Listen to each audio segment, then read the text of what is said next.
పనుల క్షేమం కోసం పనిచేస్తే పంచభూతాలు సహకరిస్తాయి. ఇటీవల వచ్చిన వరదల్లో ప్రజలను ప్రభుత్వం కాపాడిన తీరు దీనికి నిదర్శనం.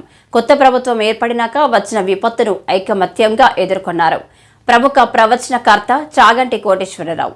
రాష్ట్రంలో కొత్త ప్రభుత్వం ఏర్పడి 100 రోజులైంది.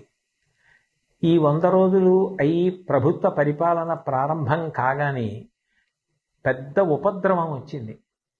కృష్ణానదికి గొప్ప వరదలు రావడం, ఆ వరదల్లో ఎన్నో వేల కుటుంబాలు నిర్వాసితులు కావడం, ప్రజలు అన్నవస్త్రాలకి అలమటించడం లాంటివి కూడా సంభవించాయి.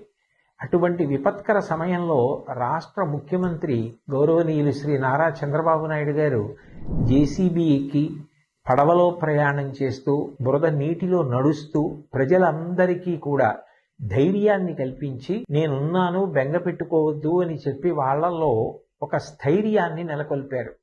అలాగే మంత్రులు, అధికారులు, అనధికారులు అందరూ కూడా ఆ కష్టంలో ఉన్న ప్రజలందరినీ ఆదుకోవాలి అని గొప్ప ఆర్తిని చూపించారు. ఈ సందర్భంగా ప్రత్యేకించి ప్రస్తావించవలసిన వారు పారిశుధ్య సిబ్బంది. అనేక పురపాలక సంఘాలలో పనిచేస్తున్న వారందరూ కూడా విజయవాడ పట్టణానికి చేరుకుని అక్కడ అంటువ్యాధులు ప్రబలకుండా ఉండడం కోసం బ్లీచింగ్ చల్లడం లాంటి కార్యక్రమాలు నిర్వహించడంతో పాటుగా మంచినీటి సౌకర్యం ఏర్పాటు చేయడం, నిత్యావసర వస్తువులు అందచేయడం, ఇవన్నీ కూడా యుద్ధ ప్రాతిపదికన చేశారు. స్వచ్ఛంద సంస్థలకి సంబంధించినటువంటి అనేక మంది సభ్యులు, ప్రజలు, వ్యాపార సంస్థలు, విద్యా సంస్థలు ఇతోధికంగా విరాళాలను ప్రకటించాయి. నిజంగా ఇటువంటి కష్ట సమయంలో అందరూ ఏకోన్ముఖులై నడవడం, అటువంటి సమైక్యతాభావం చూపించడం చాలా చాలా గొప్ప విషయం.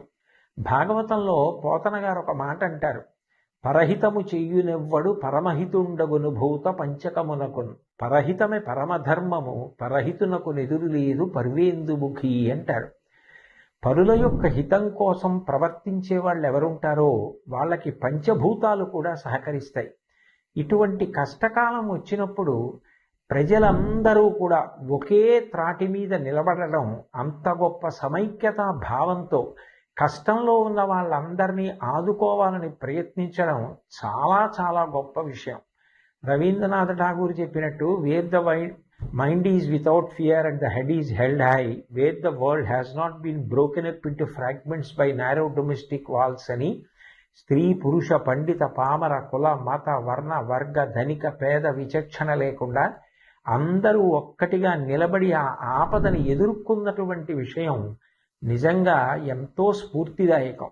రాబోయే కాలంలో కూడా సుపరిపాలన ప్రభుత్వం అందించడానికి, ప్రజలందరూ సమైక్యంగా ఉండి ప్రగతి బాటలో నడవడానికి కావలసినటువంటి మంచి బుద్ధి వైభవాన్ని పొందడానికి భగవంతుడు తన ఆశీర్వచనాన్ని అందించాలని, ఈ రాష్ట్రం బాగా వృద్ధిలోకి రావడానికి అది కారణం కావాలని నేను భగవంతుణ్ణి ప్రార్థన చేస్తూ, నిజంగా ఈ కష్టకాలంలో అంత గొప్పగా నిలబడిన అందరికీ నా హృదయపూర్వక నమస్కారాలు తెలియచేస్తూ సెలవు తీసుకుంటున్నాను.